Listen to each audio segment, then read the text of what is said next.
இந்த வீடியோவில் நம்ம எதை பற்றி பார்க்க போகிறோம்னா, பேங்க் அக்கவுண்ட் வைத்திருப்பவர்களுக்கு மிகவும் முக்கியமான புதிய அறிவிப்புகள் வெளியாகியுள்ளது. அது என்ன என்பதை பற்றி தான் இந்த வீடியோவில் நம்ம டீட்டெயிலாக பார்க்க போகிறோம்.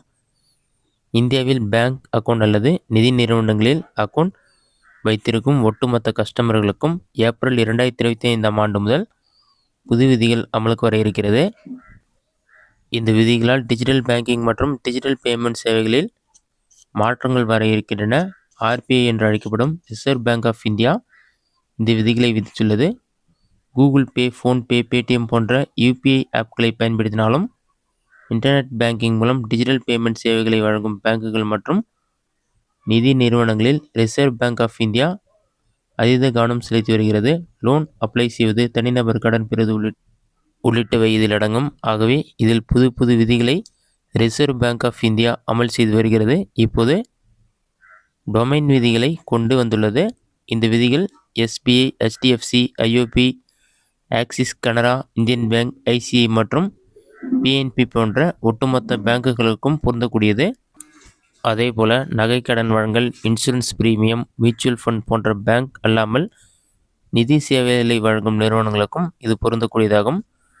இந்த விதிகளால் பேங்க் மற்றும் நிதி நிறுவனங்களில் அக்கவுண்ட் வைத்திருக்கும் கஸ்டமர்களுக்கு சிரமம் எதுவும் கிடையாது. அவற்றின் இன்டர்நெட் டொமைன் மட்டுமே மாற்றப்பட இருக்கிறது.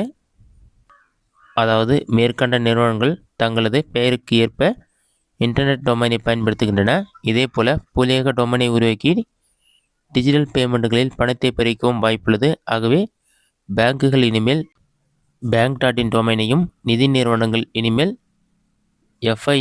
fin.in டொமைனையும் பயன்படுத்த உத்தரவிடப்பட்டுள்ளது. இந்த டொமைன்கள் மூலம் அனைத்து டிஜிட்டல் பேமெண்ட் சேவைகளை வழங்க வேண்டும் என்று ரிசர்வ் பேங்க் ஆஃப் இந்தியா உத்தரவிட்டுள்ளது. அதே நேரத்தில் புதிய டொமைன்களை ஏப்ரல் 2025ஆம் ஆண்டுக்குள் அமல்படுத்தவும் உத்தரவிட்டுள்ளது. ஆகவே பேங்குகள் மற்றும் நிதி நிறுவனங்கள் கட்டாயம் இந்த விதிகளுக்கு உட்பட்டு சேவைகளை வழங்க இருக்கின்றன.